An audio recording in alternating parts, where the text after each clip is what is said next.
So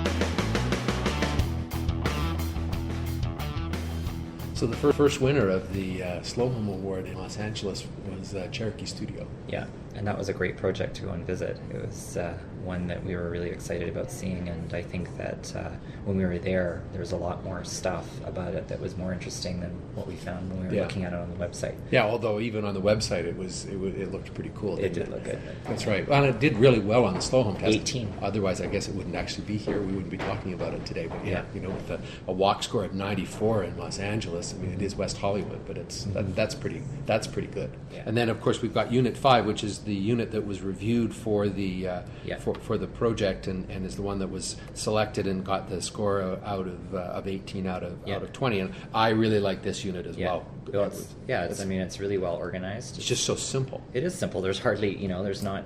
It's very clear. It's clear where everything is. They've got that sort of block of there's one big space, and then there's just a block of Yeah. stuff, right? It's Yeah. just so clear. Yeah. And it creates that as the public space, and then there's the two more private spaces right there, Yeah. and then a big exterior terrace. Yeah, no, it's great. It really is great. In any case, let's take a look back at our time at the Lofts at Cherokee Studios.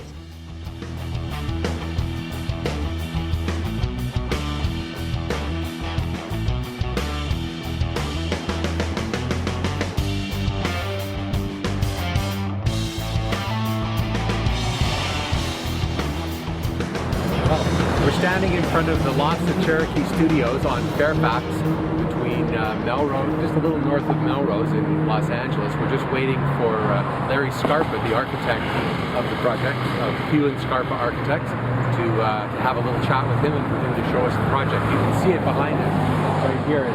It's a really beautiful building, and it's a pretty tough site. You can tell from the noise and going on. There's a lot happening.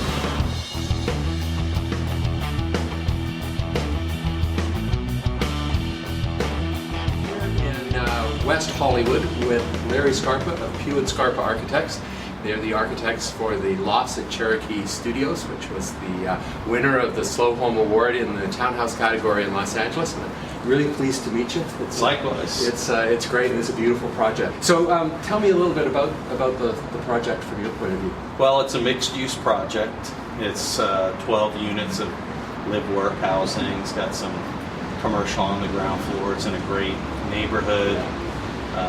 West Hollywood, Melrose Avenue, so it's a terrific project. This used to be the old Cherokee Studios, right, where the likes of Frank Sinatra and others have recorded here.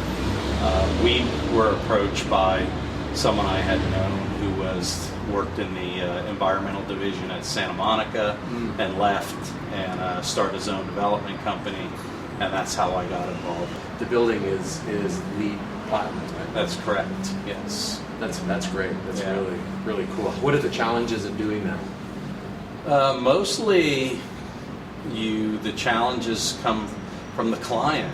There seems to be a perception of that being an insurmountable thing to do, and it's not that difficult.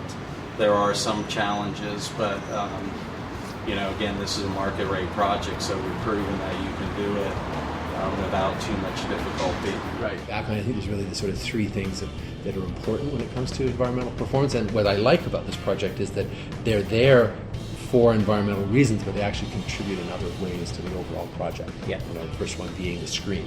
Yeah. It's really the definition. I think the biggest kind of definition of the project is that movable screen system. Yeah. So are those operable? They're all operable. Yeah. You operate them by hand, so they have different stops in them. I see. So it can go from completely flush to fully open. Right. So they're like big accordion doors.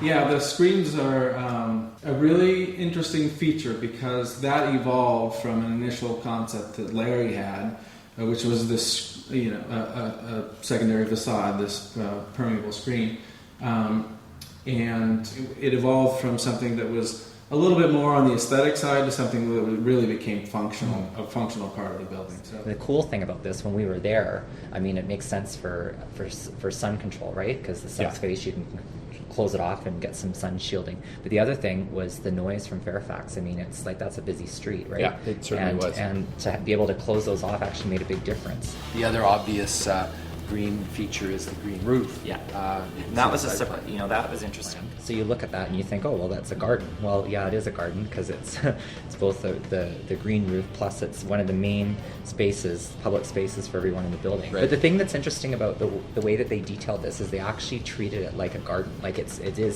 a green roof, right? Yes. So it's got its functional environmental performance issue with rainwater collection and it keeps the building cool and all that sort of stuff. But they actually designed it like a garden. That's right. So it's actually planted and you can kind of walk around it. Yeah, with two terraces. And it's really meant for people to go up there. And it's I think that's a really great idea Yeah. that they actually put that level of detail into it. That was the most interesting component of the kind of green agenda was the way in which the building was massed. And Yeah. They looking at this building section.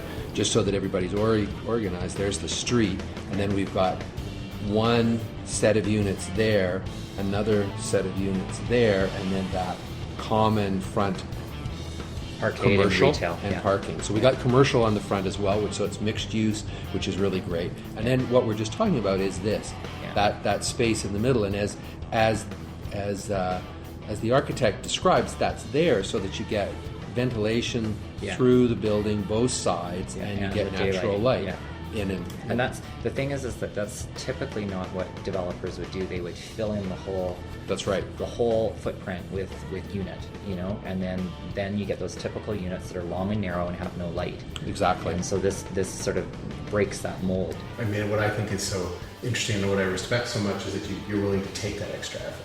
Yeah. You know, a lot of developers just go the easy route, buy a bare piece of land out in the middle of nowhere and throw something up, right? I mean, you're not Exactly. doing that. You're going the hard route. Exactly. It's just a personality thing. You know, we didn't get into the development business to get rich. We did it because we wanted to build great buildings, and there's just a fundamental difference in approach and goals Right. when you're in the business to build a better city rather than just make a living and have a bigger home for yourself. What your philosophy is and the way you've done all this is very much in accordance with the philosophy of our site and the community of people. That's why you were nominated and, Yeah. and why we're standing here today. So, I mean, I think Yeah, that's well, kudos to you I guys. mentioned in an email to you that I was proud to get to be honored for that reason, because it's about the substance of what we've done here and not just about the appearance. Right, right. Isn't that interesting? In Hollywood, it's about Right, substance, right, right? There's some kind of right. irony Maybe about that's why we're not selling out the first day we open, right? It's all about the plan.